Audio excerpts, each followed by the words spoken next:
Golden State Media Concepts bring you the Bible Study Podcast. Reflect and journey the Bible as together we study God's Word and be inspired. Bible study made fun and informative for all ages. It's the Golden State Media Concepts Bible Study Podcast.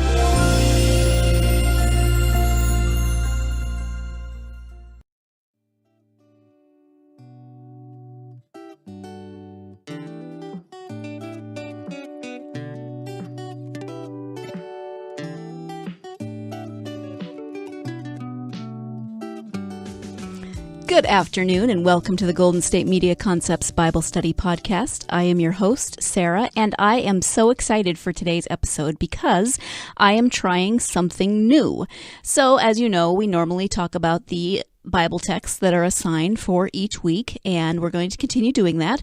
But I wanted to add a new segment in, and it won't be every week, but it will be as I can get them scheduled. And I'm calling it Friends on Faith on Friday. So that pretty much tells you it's going to be about friends. It's going to be about faith. And when I get them, I will publish them on Fridays. It turns out that when you go to seminary, you know a lot of people who then become pastors. I know, shocking, right?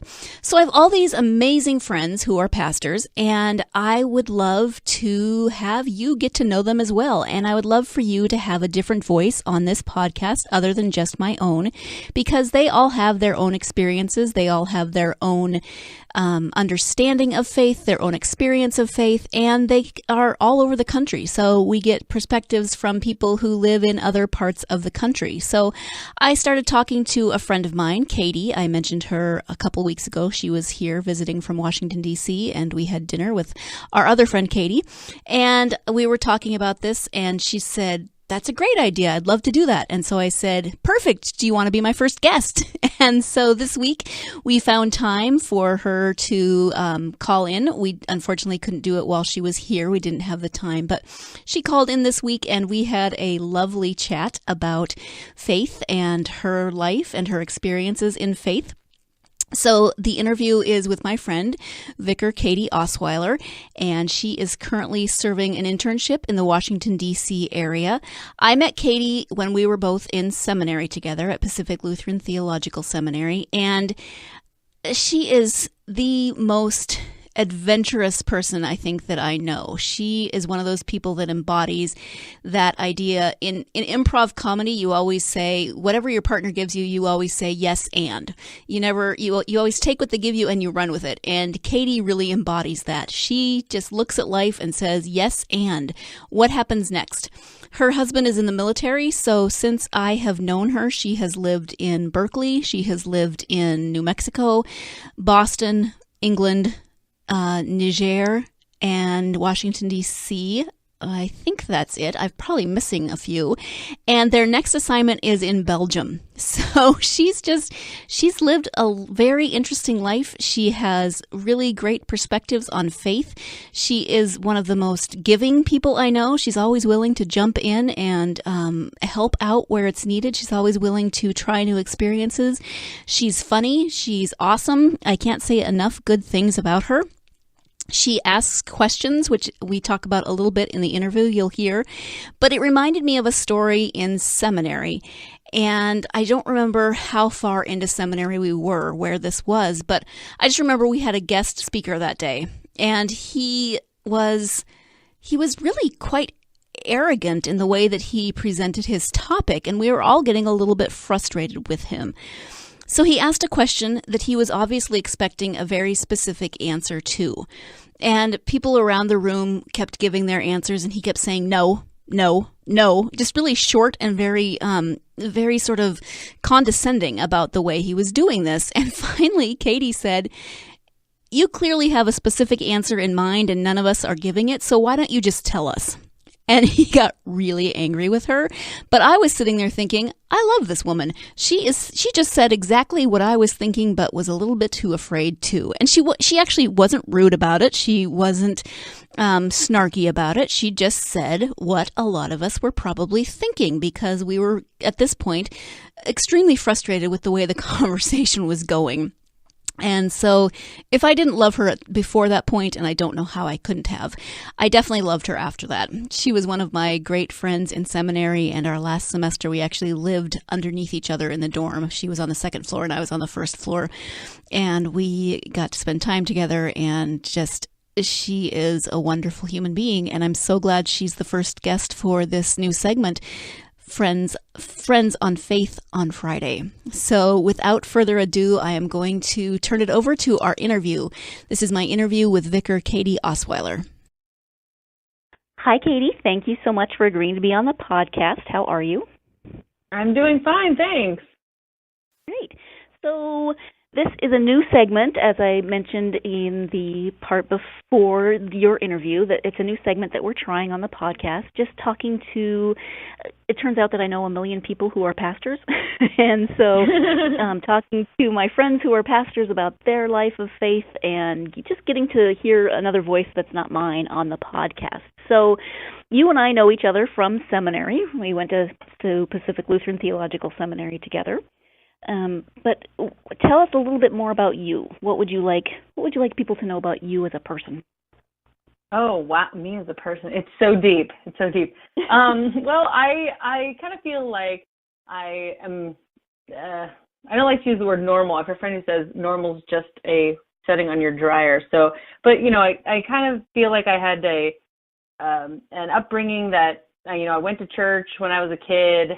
Didn't really start going until I was later, so actually was baptized when I was 11. That isn't really normal. So, but for a Lutheran, I guess. And then, right.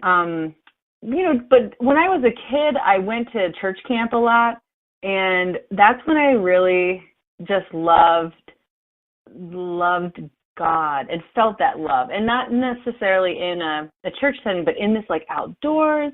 And I met all these pastors and these camp counselors. And it was such a great experience that I think I really felt God kind of moving throughout that ministry. So camp ministry was a really big part of my growing up, and just that idea that you take that call of God in our lives and bring it back to the real world, bring it back to school and your family and everyday life. And I really felt connected to God in the spiritualness of the outdoors.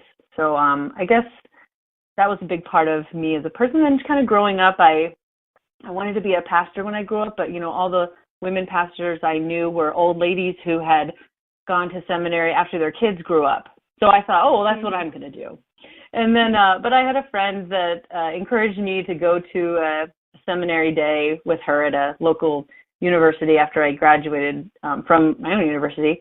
And I thought, oh, I'm not going to go because all the women that go to seminary, they're all old, and I'm not old yet. Yeah. So I went, and I met all these young women, and I was like, who are you? Where did you come from? And I was just so inspired. I thought, well, good. I think I could go to seminary, and that was amazing. One of the people that I met really said, you go to seminary with questions, but you exit with more questions than you went in with. And I really think that's true because it's not about getting all the answers. Pastors don't have all the answers, and we're constantly working on our faith as well. It's not an end all be all, when you go to seminary or anything like that. So I felt really great about that going into it, and I kept that in the back of my mind and just always ask questions, which I think is a very Lutheran thing to do. Martin Luther himself was a guy of questions. Yeah. How do we keep forming this faith, and how do we keep forming our church and all those kind of things? So yeah, that's a little bit about me. Nice, thank you. I always say I could have gone to seminary for 10 years and still not have learned everything that I thought I could know. There's so many questions you can ask. There's so many things you can learn. Yeah. And I don't think no matter how much training you do, you are ever fully prepared for, or, you never get all of your questions answered. But it's, like you said, it's a journey, and it continues even after seminary. I feel like a lot of the biggest lessons I learn are practical. They're every day, in the parish, and I learned so much from people in my congregations rather than, the books that I had to read in seminary. I mean, those are all great things, but, learning these practical things, and then also learning from each other. Like, calling other pastors or talking to other, other associates and just saying, hey, I've got this thing. How do I do this? And that's, I think that's all part of learning too. Yeah, I agree. Can you think of anything specific that you've learned recently that comes to mind? Oh, staffing.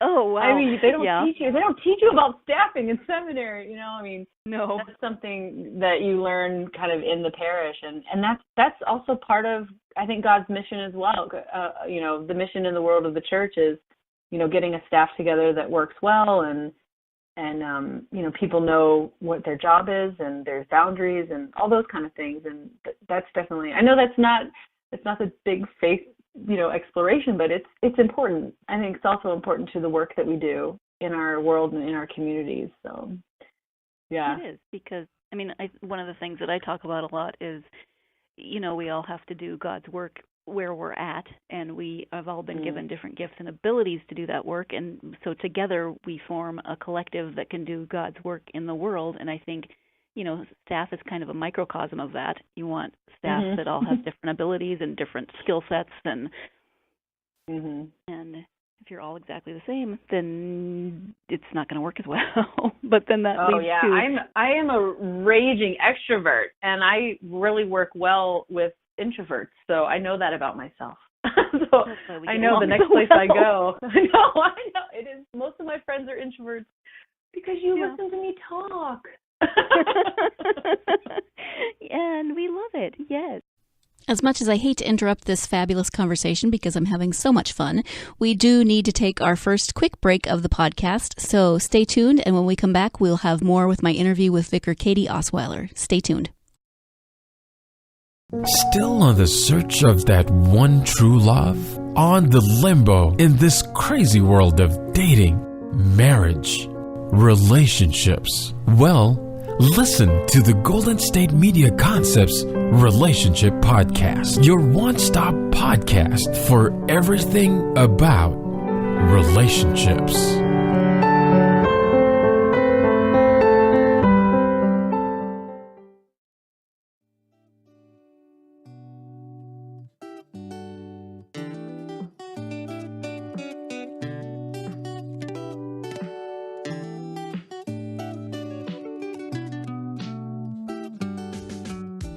Welcome back to the Golden State Media Concepts Bible Study Podcast. We are in the midst of my interview with Vicar Katie Osweiler as part of the new series Friends on Faith on Fridays.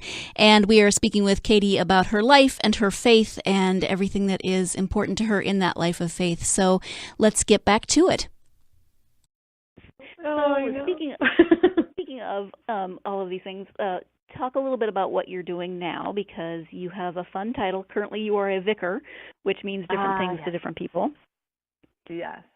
So I don't know, it's not necessarily an East Coast thing, but in the Lutheran Church, we have the title of vicar a lot of times for intern pastors. So I am currently working on an internship. This is technically my last week of internship. And thank you. I made it.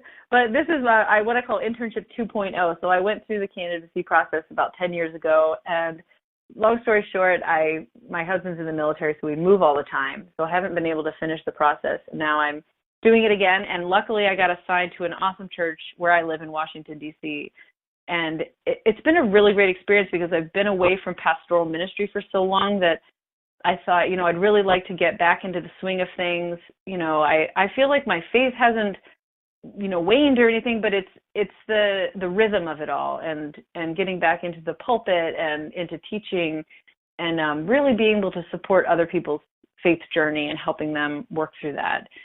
So I have been doing that for the last 9 months at a wonderful congregation that has been very supportive of me and helping me in my journey as well as me walking along beside them in their journey. So it's been really great. And it's funny, my pastor that I work for, my supervisor, is also rather extroverted. So we recognized that right at the beginning that we're both extroverts, but we were okay with that. We got through what we needed to get through and tried to not have our meetings be more than 2 hours. We can talk. Yes. But it's great, and it's fun because he is actually it's been about a year that he got approved to do a sabbatical.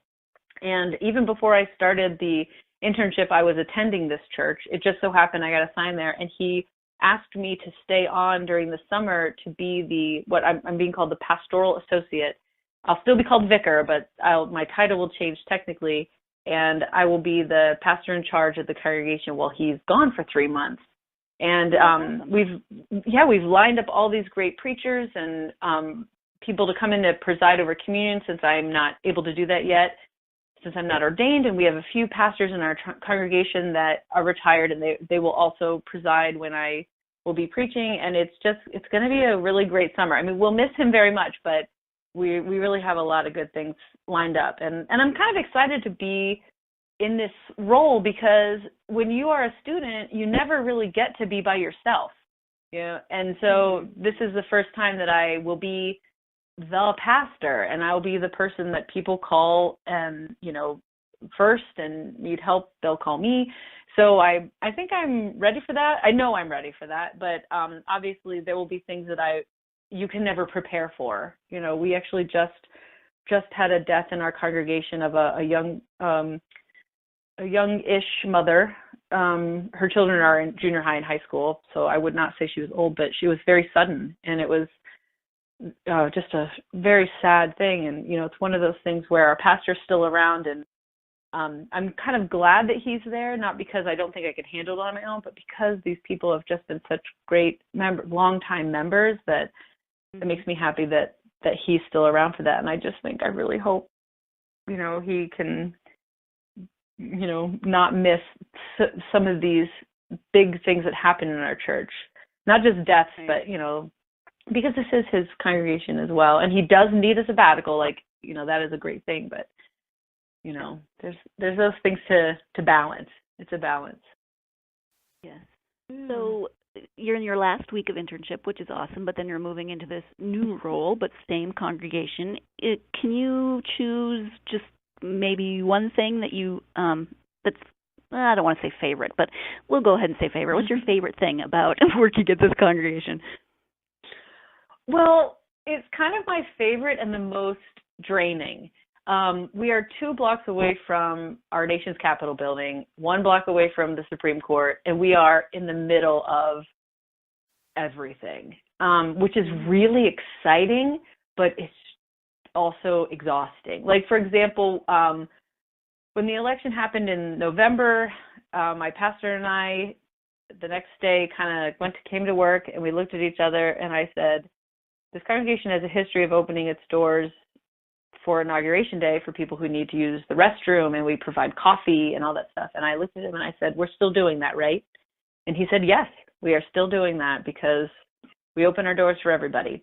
And we did. We opened our doors, and it was great. It was fantastic. There were about 50 people that came in, and we live streamed the inauguration. I may or may not have watched the whole thing, but I was also running around providing coffee for people, and it was a great day of hospitality and joy for many people.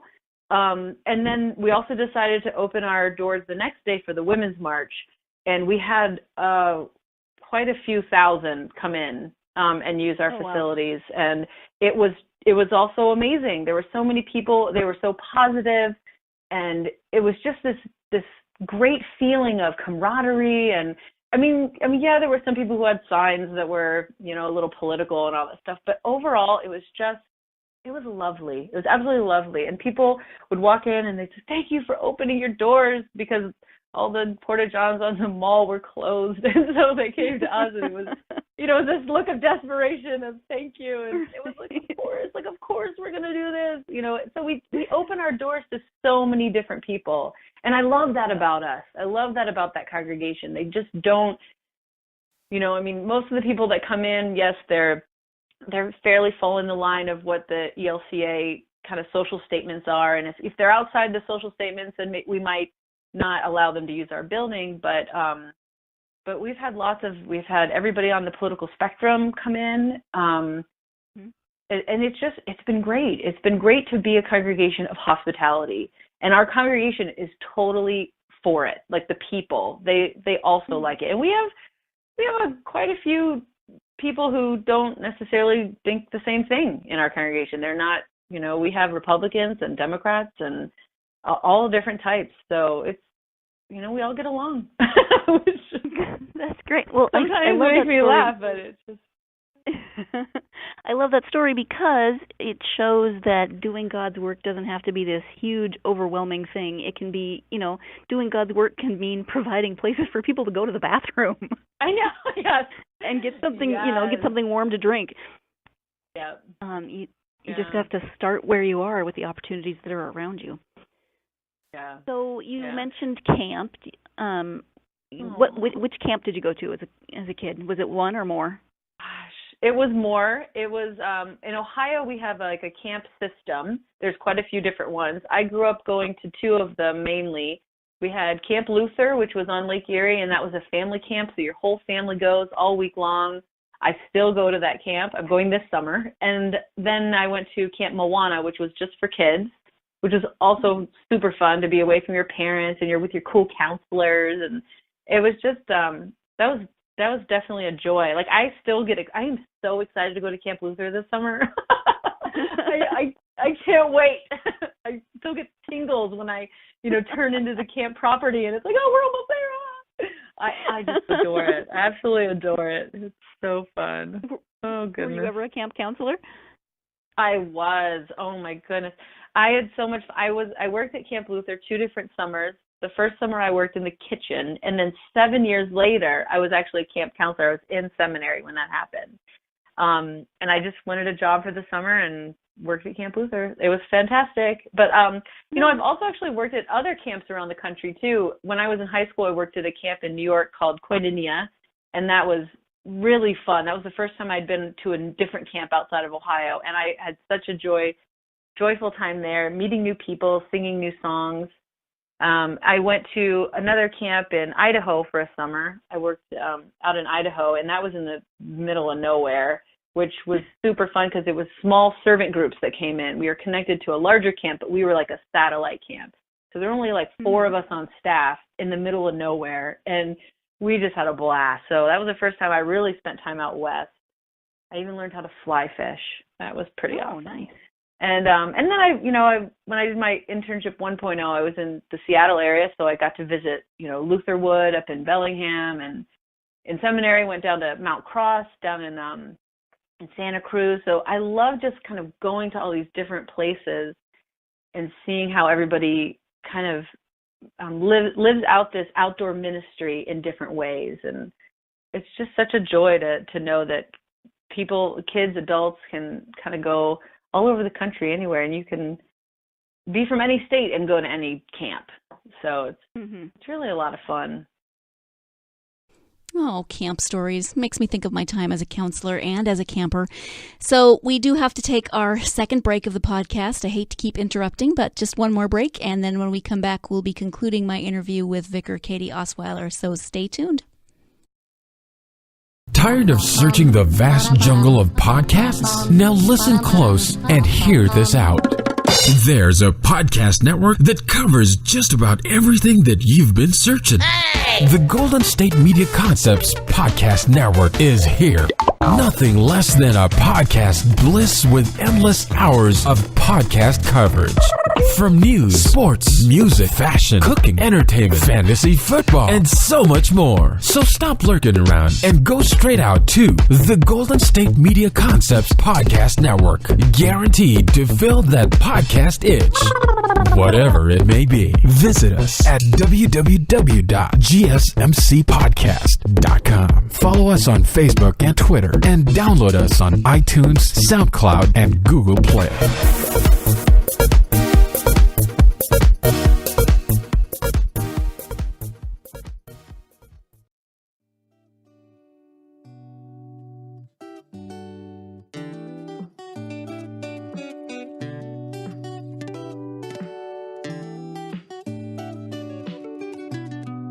Welcome back to the Golden State Media Concepts Bible Study Podcast.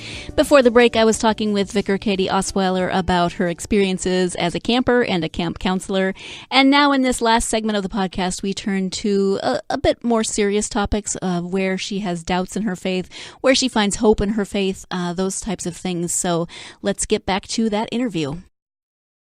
So when you think about your relationship with God, with your faith life, where do you feel most connected to God?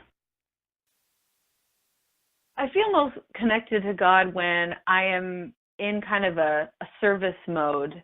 I'm not good at silent contemplation or like a routine where I get up and pray every morning. I've tried so hard to do. I even got the Lutheran Small Catechism app on my phone. I was like, I'm going to do this morning prayer and evening prayer every day. I don't do that. I don't know why. I check my Facebook every day. Why don't I do that? I don't know.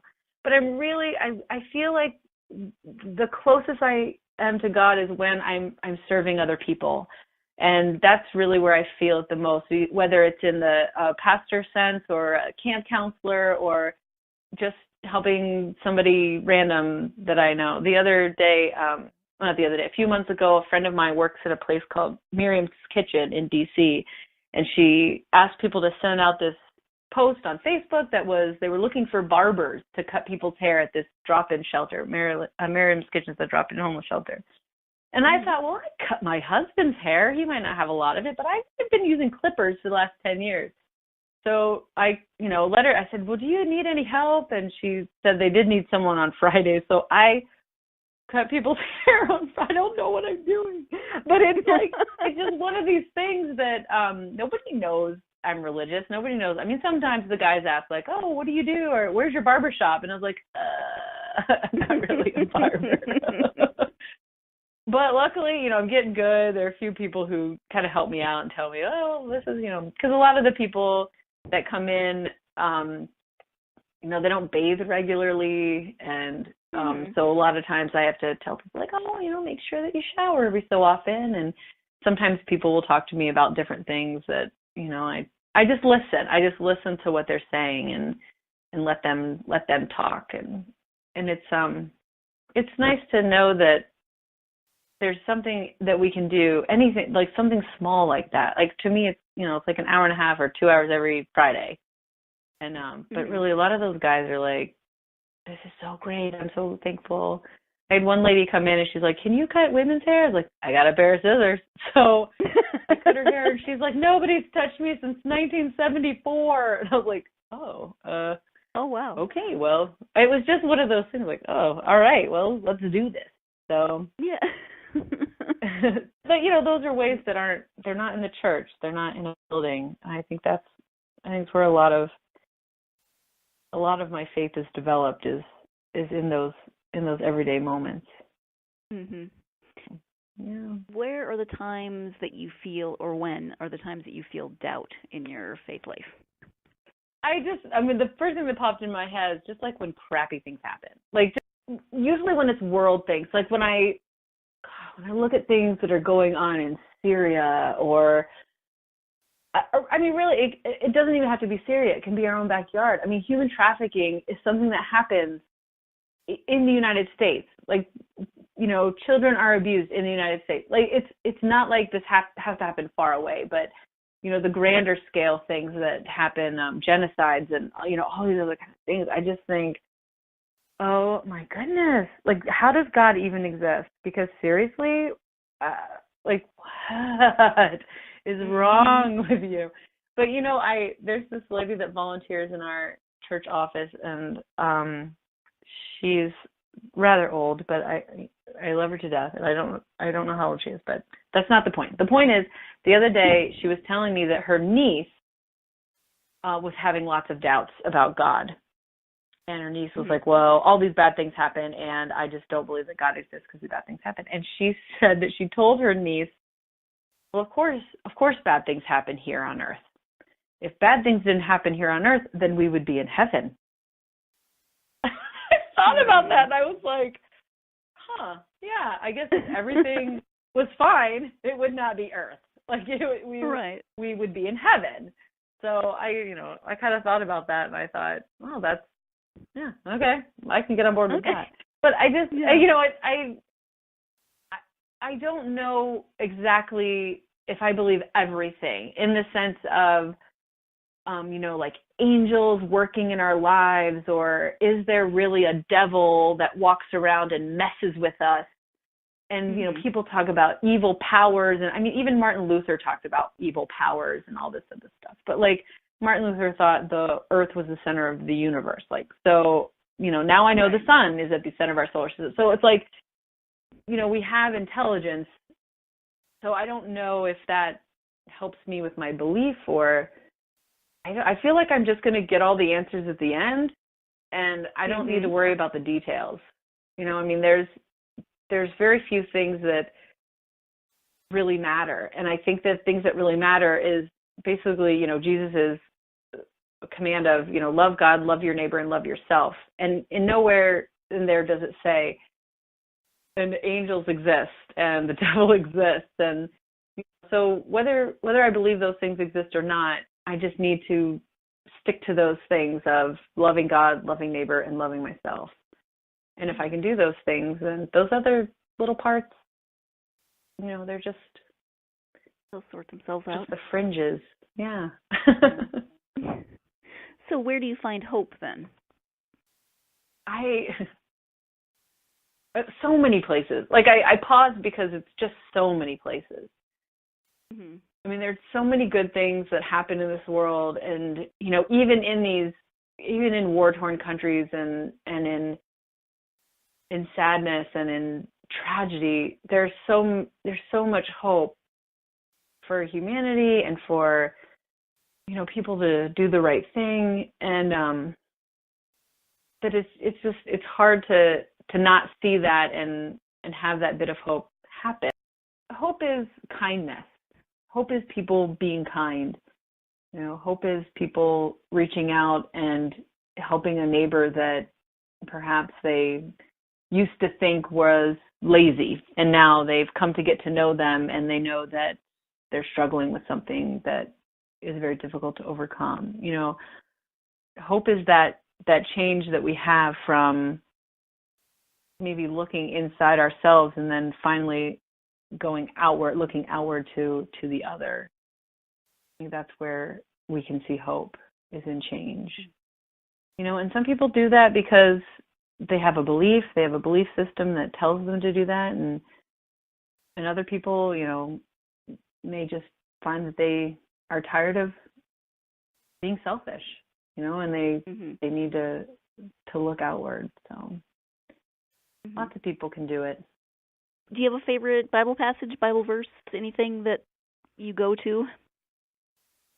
I think Matthew 5:14 is one of my favorites, which is you are the light of the world, and a city on a hill cannot be hid. I think for a lot of reasons, because I think that a lot of times people don't feel as highly of themselves as they should. I mean, we're amazing creatures that can do amazing things, and God is telling us, like, you are awesome. You are fantastic. You are a city on a hill. You are the light of the world. You are a star in the night. I mean, you are all of these things because you are beautifully and wonderfully made, which is what Psalm 139. How I love that one too. How God knows us so intimately, and it also talks about God being a knitter. So that also is one of my favorites.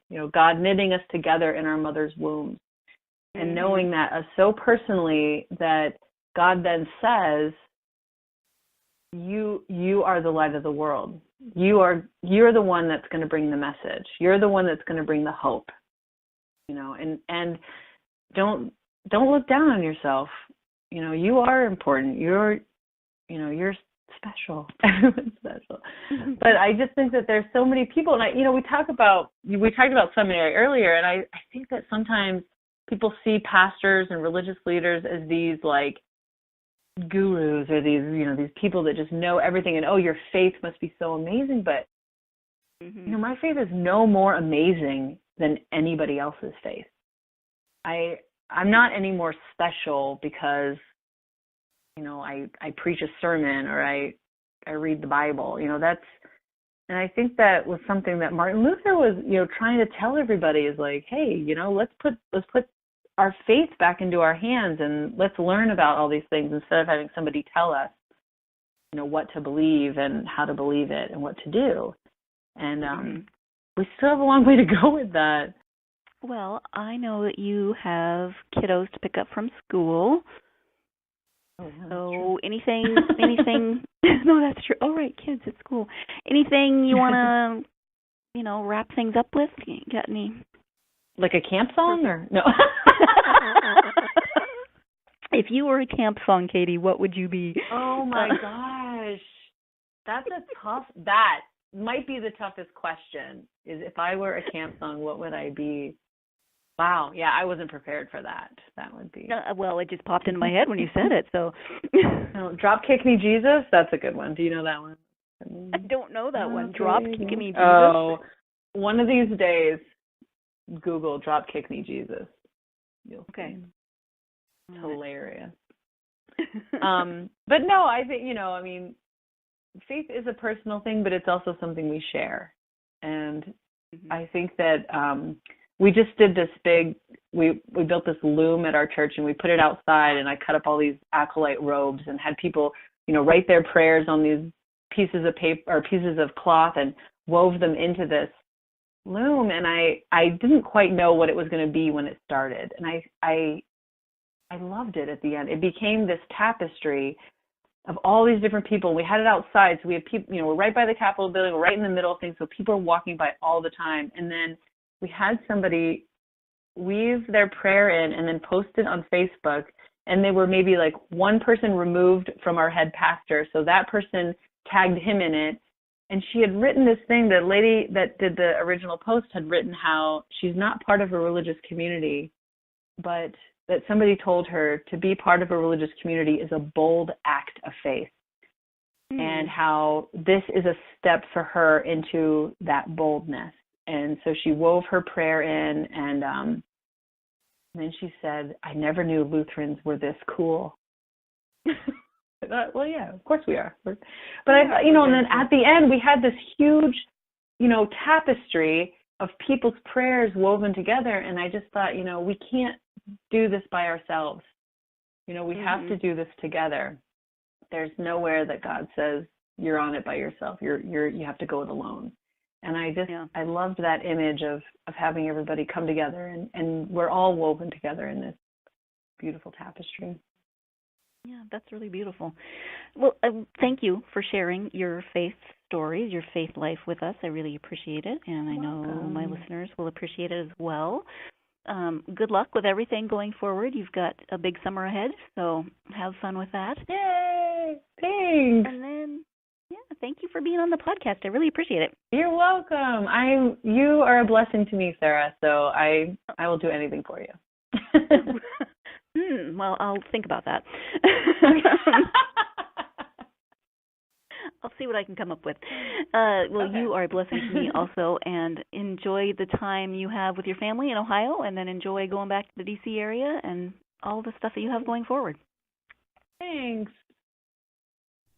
I want to once again thank my guest, Vicar Katie Osweiler, for being my very first guest on this new segment, Friends on Faith on Friday, and I hope we'll have many more of those to come. I have several friends who are interested. We just have to figure out their crazy pastor schedules, and hopefully they will be on soon. And I hope you enjoyed it as well, because I had a lot of fun. I hope you'll join me again on Sunday when we go back to the lectionary texts. So we will be looking at the text for Acts for this week. And as always, you can find all of our Bible study podcasts and all of our podcasts for the GSMC Podcast Network at www.gsmcpodcast.com. You can download this podcast and any of our podcasts on iTunes, SoundCloud, Stitcher, and any app that you have for your mobile devices. Also, as always, I would love to hear from you on social media. Tell me what you think of this new segment. Tell me what you think of, just the episodes in general. Questions, comments, prayer concerns, anything you have, you can hit me up on social media. You can find me Facebook, Twitter, Tumblr, Instagram. GSMC Bible Study is where you can find us. So, as always, thank you for joining me. Thank you to Katie Osweiler for joining me, and I hope you'll join me again on Sunday. But in the meantime, please always remember that you are a beautiful and beloved child of God. Thank you. You've been listening to the Golden State Media Concepts Bible Study Podcast, part of the Golden State Media Concepts Podcast Network. You can find this show and others like it at www.gsmcpodcast.com. Download our podcast on iTunes, Stitcher, SoundCloud, and Google Play. Just type in GSMC to find all the shows from the Golden State Media Concepts Podcast Network, from movies to music, from sports to entertainment, and even weird news. You can also follow us on Twitter and on Facebook. Thank you, and we hope you have enjoyed today's program.